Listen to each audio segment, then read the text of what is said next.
Servus Freunde, my name is Jimmy Cage and Monkey Man is the directorial debut of Dev Patel, who also came up with the story, co-wrote the film and stars in it as the titular Monkey Man, an angry young underdog whose real name we never learn and who sets out to seek revenge on several corrupt people who are responsible for something that happened in his past. Imagine Slumdog Millionaire meets John Wick. Which is a pretty easy and obvious comparison, but one that fits nevertheless to capture the film's tone and direction. I don't think it's made explicit that it's actually set in Mumbai, but it very much feels like the dark underbelly of that mega city. Monkey Man is a violent, dark and gritty action thriller, one in which Dev Patel incorporates a lot of influences and familiar themes into a 2-hour-long stream of action, trauma, neo-noir consciousness. On one hand, it feels very personal and genuine, and you can feel filmmaker Dev Patel's huge passion behind that project. And on the other hand, it also feels a bit jumbled together and not quite there to fully exhilarate all the way through. It's certainly an impressive debut film and I recommend it, but unfortunately it didn't work as much as I was hoping. Monkey Man had its world premiere at the South by Southwest Film Festival and is getting a regular worldwide theatrical release in a few days, which is great.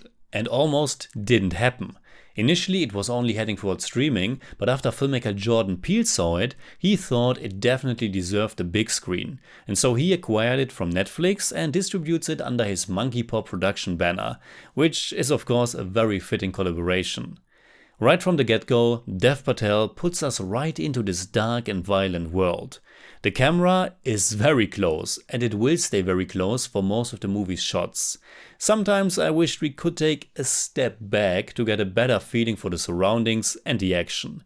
But at least there's a clear style and aesthetic to the film, one that puts us right into the dirt and grime. There are some remarkable shots in there. For example, when our hero falls into a river and he's getting basically swallowed by the murky water. We get this long transitioning shot where at first it's not that easy to register what we are even looking at. But the best moments of the movie for me are easily the action sequences.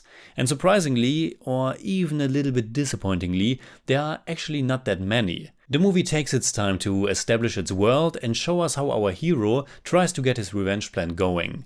At first, we don't know why exactly he's seeking revenge and who the people are that he's after.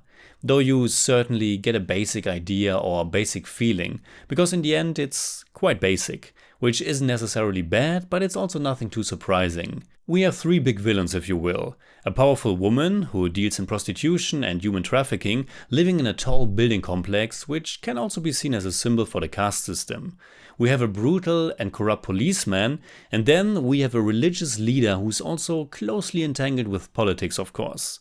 What I liked about him was that the movie, from the beginning, features him as this looming presence on TV screens and such, before he really enters the scene later on. And while the movie criticizes this apparent abuse of religion and power, it itself uses powerful Hindu iconography and mythology to give us a strong and fearless hero who resembles the demigod Hanuman.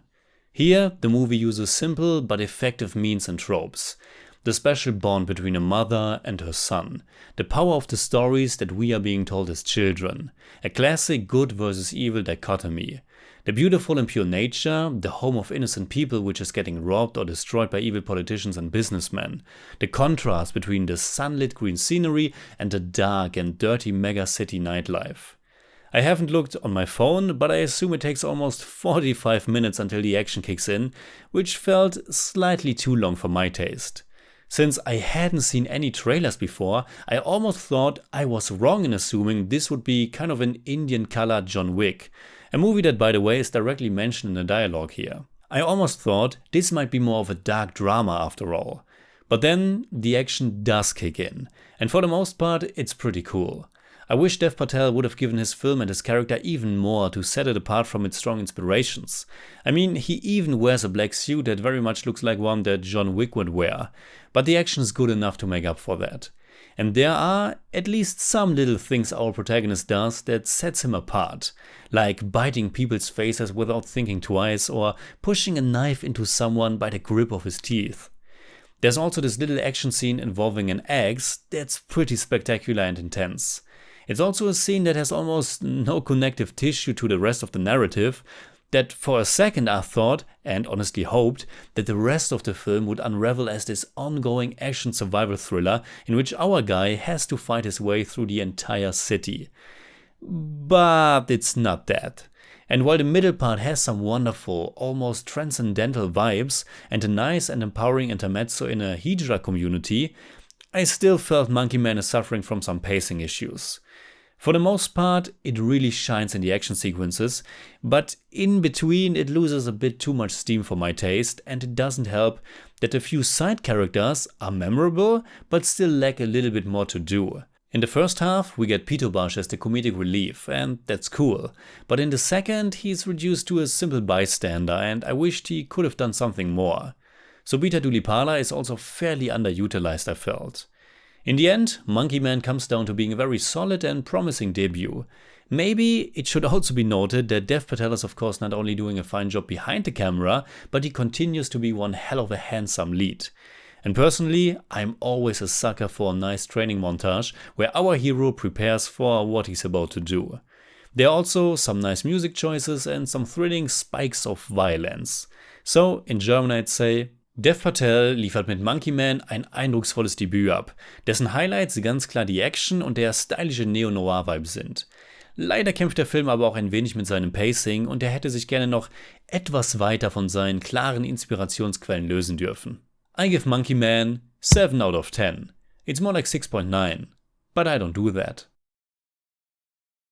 Alright, that's it like always. Comment below and let me know what you think about Monkey Man. You can find me, follow me and support me on Patreon simply at TheJimmyCage. And if you enjoyed this episode, please give me a thumbs up, share, subscribe, whatever you like. And make sure you hit that bell for all I have to tell.